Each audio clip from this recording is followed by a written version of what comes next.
My name is Lois Ramsey. I was born November 23rd, 1920. Testing 1, 2, 3.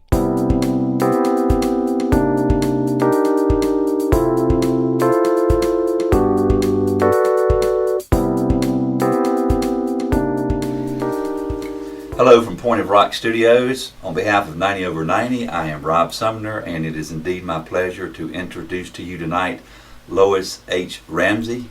Lo, as she prefers to be called, was born in Long Branch, New Jersey, and grew up in Stamford, Connecticut. She moved south for her college at East Carolina University, where she began a long and distinguished career as a jazz singer up and down the eastern seaboard. She married Dan Ramsey, and they were married for over 35 years, and together they raised two children, Diane and Dan Jr. She is the proud grandmother of 5 and great-grandmother of 8. Welcome to Point of Rock Studio, Lo. How are you doing? I'm fine. How are you? Fine. Thank you for agreeing to do this interview. I've never had a singer on the show before, so to speak, and it's going to be fun listening to you just haven't lived then. I probably haven't. Well, let's start living. Tell me about what you remember about your early life growing up in Stamford and Connecticut. Good grief. Well, actually, I lived in Glenbrook, which is a suburb of Stamford, in case I refer to that. I had a great life. I had a wonderful childhood. We had winter sports. We had summer sports.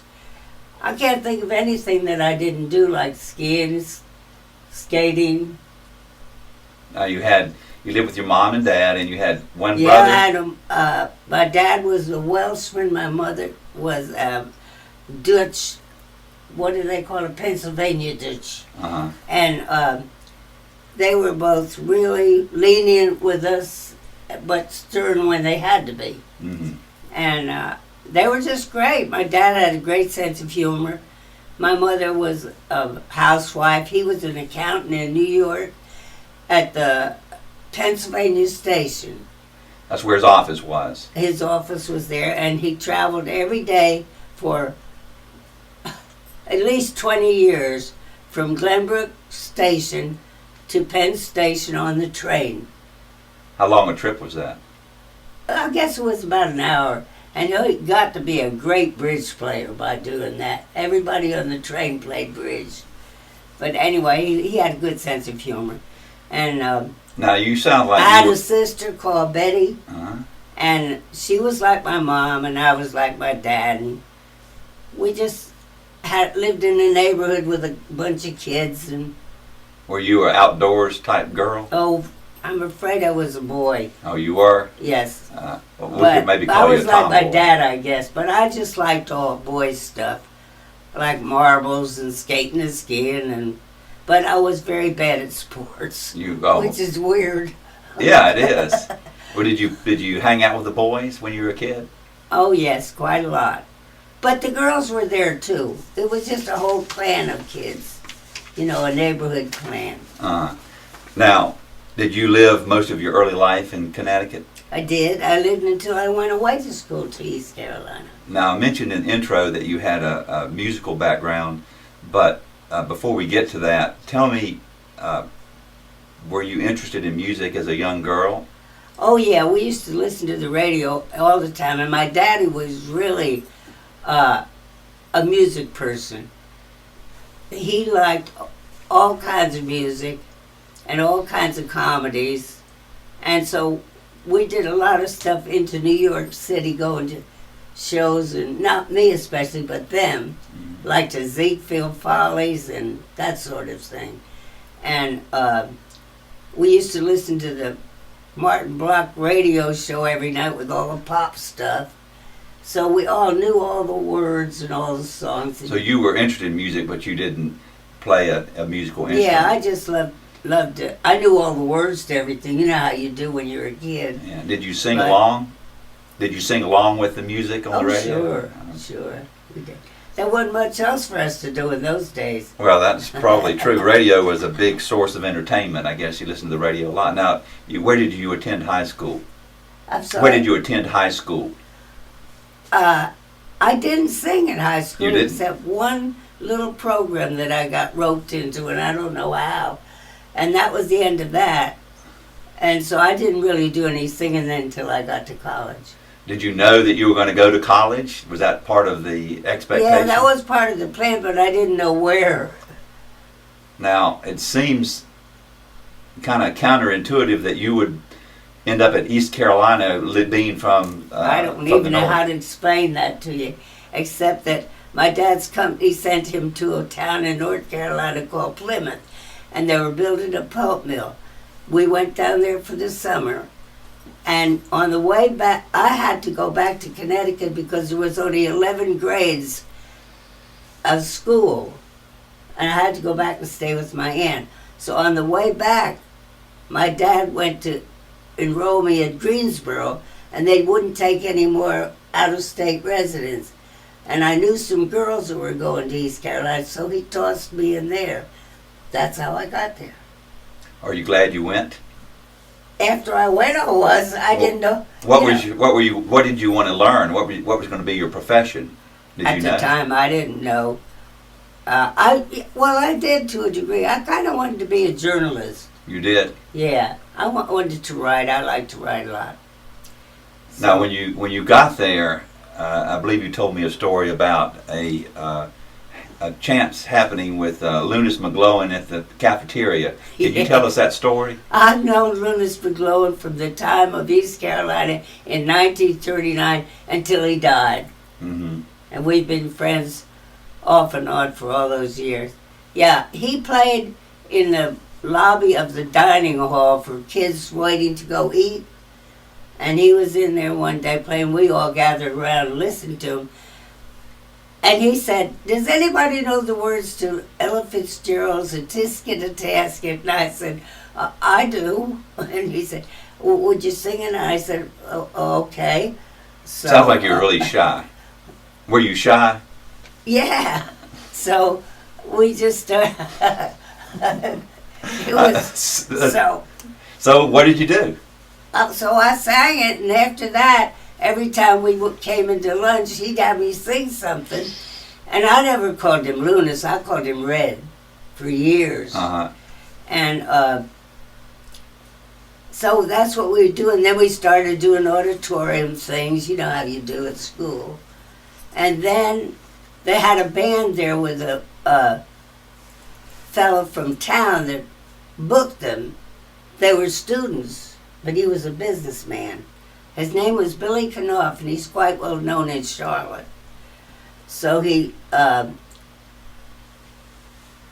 girl singer had to leave school, so they gave me the job with the band at school. All right, and you sang with the band. What was the name of the band? Do you recall? I don't remember unless they used Billy Knopf Orchestra. Oh, okay. And so that's how you kind of got your start in the music business. Yeah. Did you enjoy it? Yeah. Why did you like it? Why does anybody like anything? Well, I mean, it's They performing. either like it or they don't. I thought it was fun, and I love singing. You did? Sure. Now, you finish at East Carolina? Oh, yeah. You did? Did you graduate? No, You did not. I did not graduate. Right. It got to the point where I don't think they wanted me.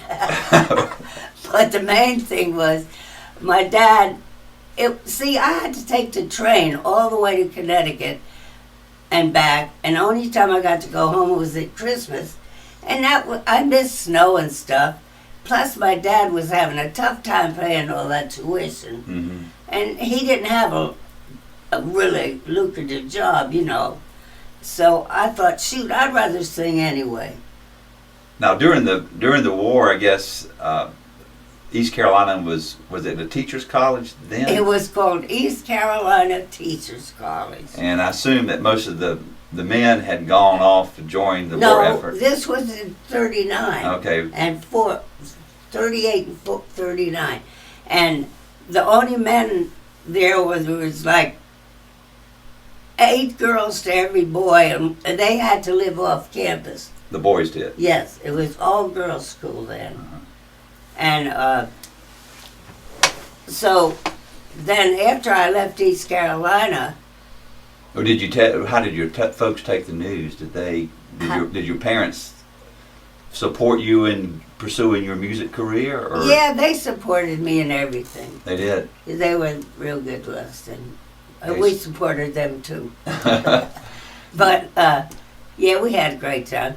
But after that, when I quit that after the second, well, I have to tell you, the end of the first year, we all went to Carolina Beach for the whole summer, the band, and we played down there. And then they went back to school, and I went back to Connecticut. But we took Fred with us back to Connecticut, so he got to stay with us for a while.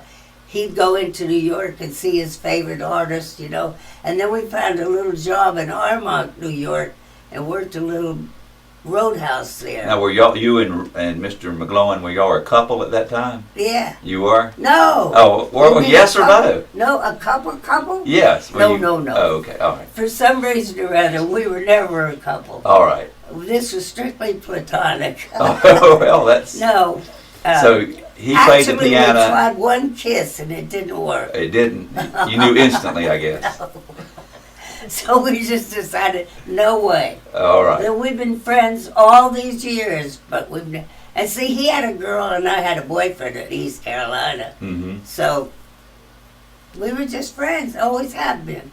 And Nan and I are good friends. And well, we won't tell anybody about the kiss. Huh? We won't tell anybody about the kiss. Okay. It'll be our secret. I don't care. Everybody tried one at one time. I would think so. One way or the other, you get around to it. Now. Well, anyway, Lucas and I stayed friends, but then y'all formed. Did you play or did do anything around New York, or did he just go in for entertainment to see other bands? And after I left, then Lunas and I met one other time when he called at Christmas and said, "Come to Pensacola. We're working a Christmas job." And I said, "Okay." That was my downfall because that's where I met Dan. That's why I was your downfall engaged is the man to that you. Pete. Yeah. So we won't. Let's just take a moment before we go there. So you went to Pensacola to sing in Lunas's band, and you met your eventual husband there, Dan Ramsey. Yes, and in Pensacola was Lunas's group from the school. Okay. And so you went down, sang with them, and Dan was playing... Dan was playing trumpet, and he had just come back because he was coming back into business. All right. And he got a gig at the Henry Grady Hotel in Atlanta, so he left Pensacola. So then after the job was over, I went through Atlanta on the way back to Connecticut. Accidentally on purpose? Okay. and we got married right then. You got married? Yes, we did. How long had you known Dan?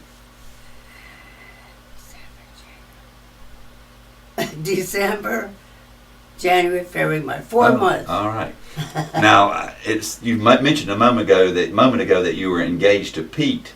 What happened to Pete? Yes. What happened? Tell me how that worked out. Well, I rehearsed my speech all the way back to Connecticut on the train. See, I just married Pete, and I married Dan, and left and went back to Connecticut to tell my mom and dad. So your parents did not know you were married? No. And your fiancé did not know you were married? Until they got a letter from Pete that told them ahead of time that I got married. Oh, I see. Well, how'd that work out?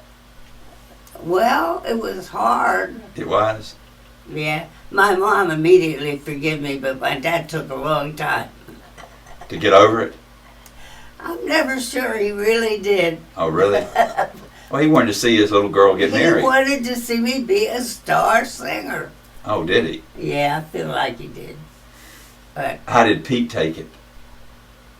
He didn't give me back my ring. He didn't? No, I gave him my school ring, but I gave him back his. You did? Yeah. Fair enough.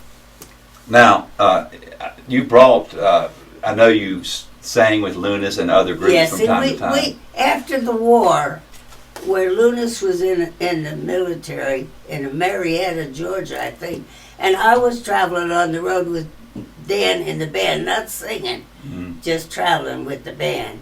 And we worked in several bands. Then the war came along. The bands all had to disband. You know, the guys all had to go to war.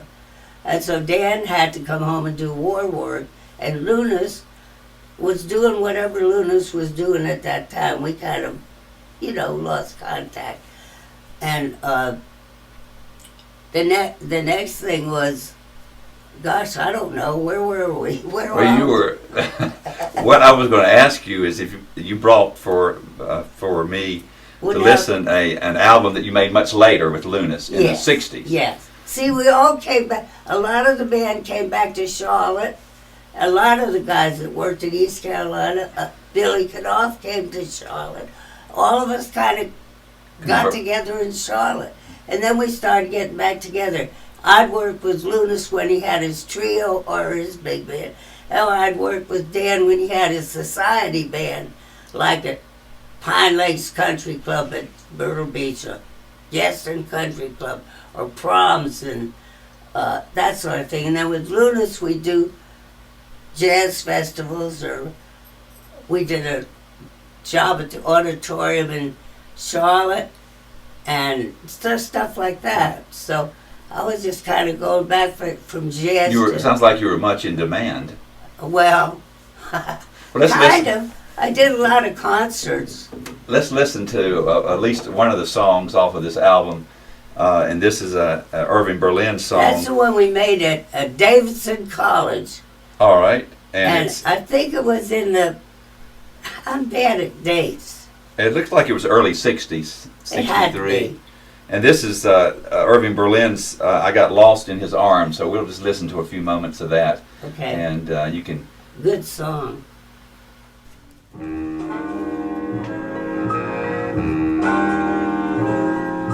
got lost in his arms, and I had to stay. It was dark in his arms, and I lost my way. From the dark came a voice, and it seemed to say, there you go, there you go. That's very nice. Do you like it? Do you like listening to it? I love that song. Yeah, I got a lot of compliments on that song. You did? Yeah, so that made me feel good. Yeah. When the guys in the band tell you that was really good, then you say, Well, you like to be complimented. of course. Yeah.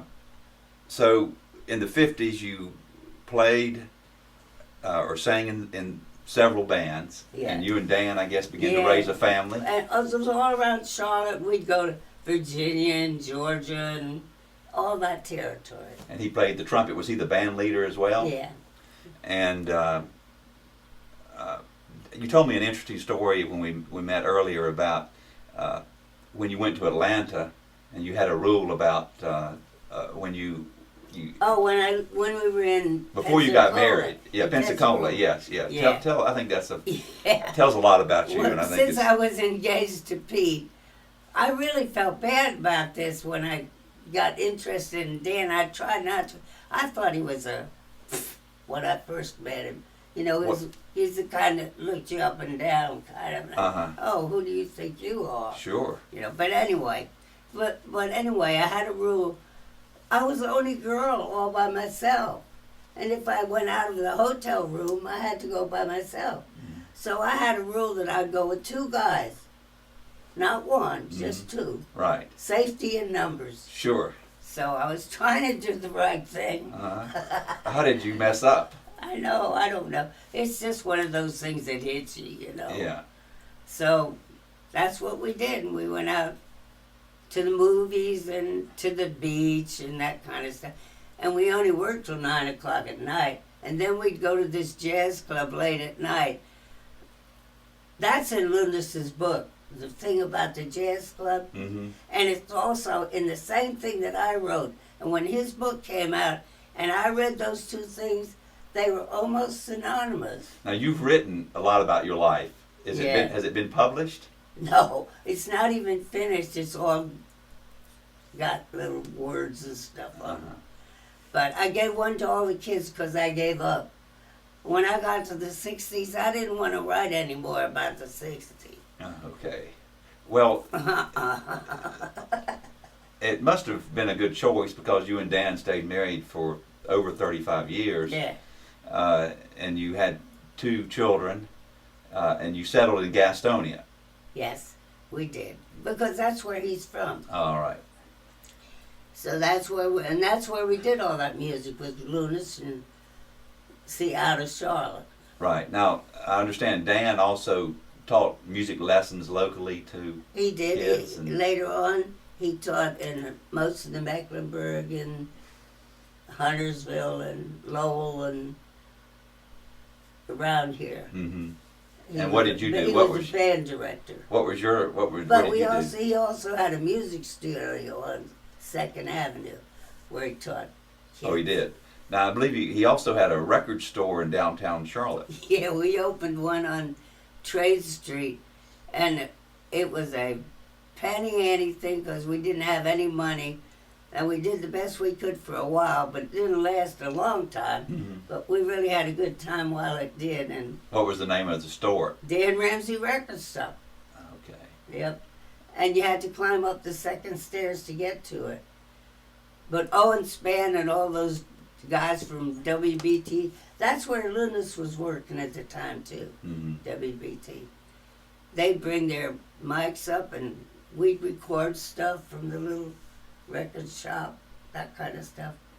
Those good memories? And we had Dan and 2 kids from high school, and I had a quartet, a jazz quartet, and we'd sing. We did a show with Lunis on Nocturne one night. What kind of music did you perform? Jazz, kind of jazz. Who were some of your favorite jazz artists? Oh dear.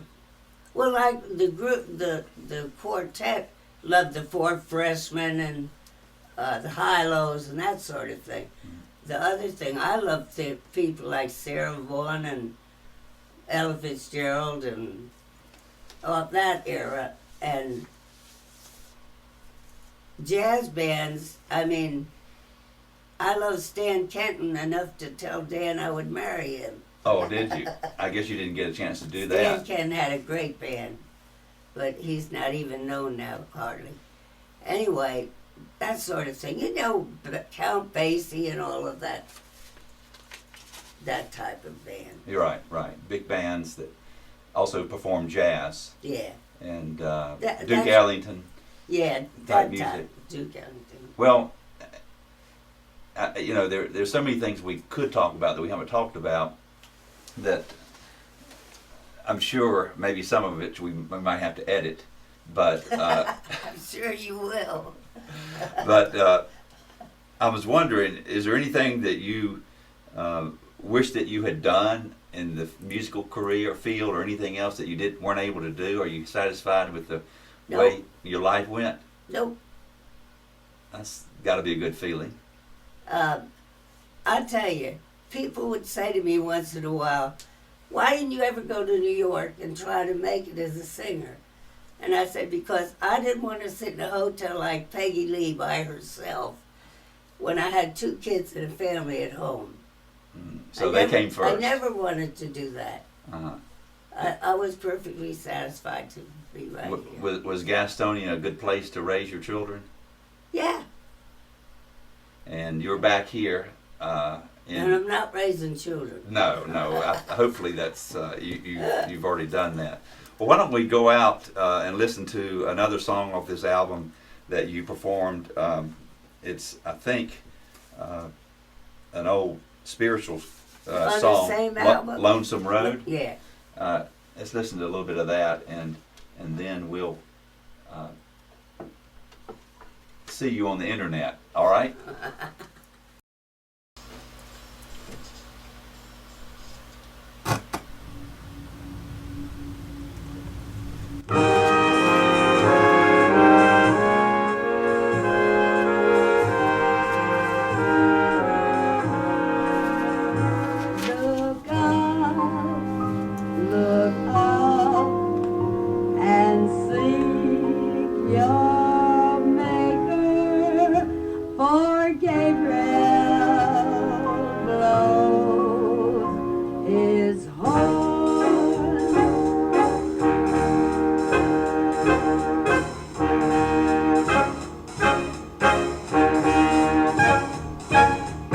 look down that lonesome road before you travel on. Look up and seek your maker, for Gabriel blows his horn. Weary, toting such a load, traveling down that lonesome road. Look down that lonesome road before you travel on. Weary, toting such a load, traveling down that lonesome road. Look down that lonesome road.